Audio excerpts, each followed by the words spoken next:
Maka dari itu kita tidak boleh merasa jelimet, ngajelimet, pusing, liar, mumet di awal dalam penentuan harga.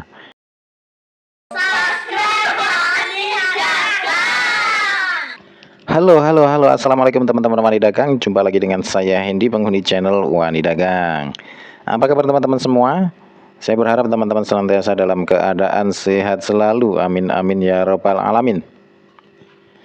Oke teman-teman, ngomong-ngomong soal bisnis, soal jualan, terkadang kita akan dihadapkan pada situasi yang jelimet, ngajelimet, mumet, liar, atau istilah lain teman-teman, yang intinya kita dipusingkan dengan satu persoalan.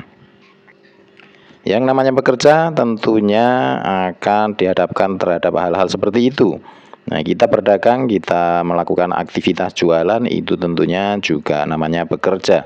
Dan tentunya juga akan dihadapkan dengan hal-hal yang demikian. Teman-teman, ada sebuah cerita. Ini adalah teman saya yang pernah melakukan jualan. Dia membuat suatu produk. Produknya itu makanan. Dan makanan itu enak. Dia titipkan di kantin sekolahan. Dan ternyata laris teman-teman. Setiap harinya dagangannya habis dikonsumsi oleh para siswa di sekolahan tersebut. Tentunya sebagai seorang penjual ini merupakan prestasi yang luar biasa. Bisa menjual produknya, bisa menjual barang dagangannya habis ludes. Berarti produk ini bisa diterima dong oleh pasar. Ya enggak teman-teman?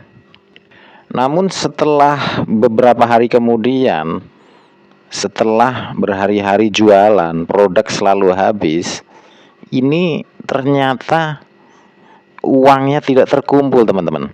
Bahkan cenderung uangnya itu berkurang. Loh, kok bisa seperti itu teman-teman? Nah, begini teman-teman, selidik punya selidik. Ternyata dia tidak menghitung dulu dalam penentuan harganya. Pokoknya main tentukan aja harganya. Ternyata setelah dilempar ke pasaran, ternyata harga yang ditentukan itu salah teman-teman. Sepertinya ada margin yang sudah cukup bisa diterima olehnya. Ternyata margin tersebut tidak cukup, masih harus dikurangi biaya-biaya, dan ternyata uangnya nggak ngumpul. Harapan seorang pedagang itu kan laris manis Tanjung Kimpul, dagangan laris uangnya ngumpul. Tapi ini laris manis uangnya tidak ngumpul. Nah, ini adalah suatu persoalan teman-teman. Jadi dalam menentukan harga itu memang suatu hal yang sangat penting di awal kita mau menjual produk. Jangan sampai nanti kita justru mengalami kerugian yang tidak terasa oleh kita karena salah perhitungan, salah penentuan harga. Begitu teman-teman. Maka dari itu kita tidak boleh merasa jelimet, ngajelimet, pusing, liar, mumet di awal dalam penentuan harga.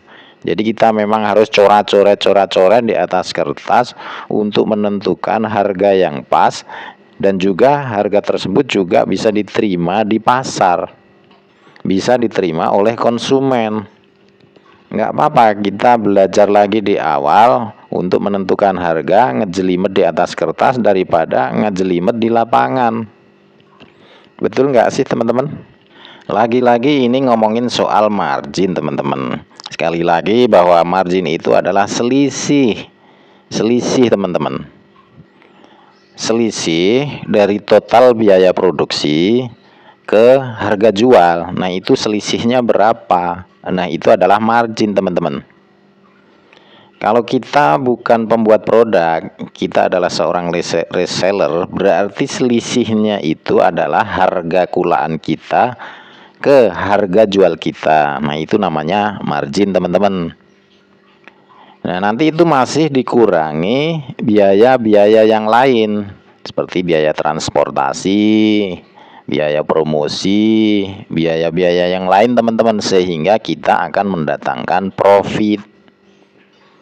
Nah, profit itulah yang diharapkan oleh para pebisnis, oleh para pedagang, sehingga itulah yang akan menghidupi usaha kita, sehingga usaha kita lancar. Maka dari itu dalam penentuan harga kita harus memperhatikan margin dan juga menentukan nantinya dapat nantinya profitnya jelas itu. Sebelum kita menjual barang, kita menjual produk, kita harus tentukan dulu, itu harus dihitung-hitung di atas kertas, harus belajar di atas kertas sehingga tepat kita dalam menentukan harganya. Dan juga di samping itu kita belajar tentang pasar. Jangan sampai harga yang kita tentukan tidak diterima oleh pasar, itu juga nanti nggak akan jalan, teman-teman. Jadi di samping kita menentukan harga, itu kita juga harus memperhatikan masalah pasar, bagaimana konsumen bisa menerima produk kita. Oke, teman-teman, tetap semangat. Semoga teman-teman senantiasa diberikan kelancaran rezeki dan support terus channel Wani Dagang supaya tetap bisa memberikan inspirasi buat teman-teman semuanya. Saya akhiri, wabillahi taufik wal hidayah. Wassalamualaikum warahmatullahi wabarakatuh.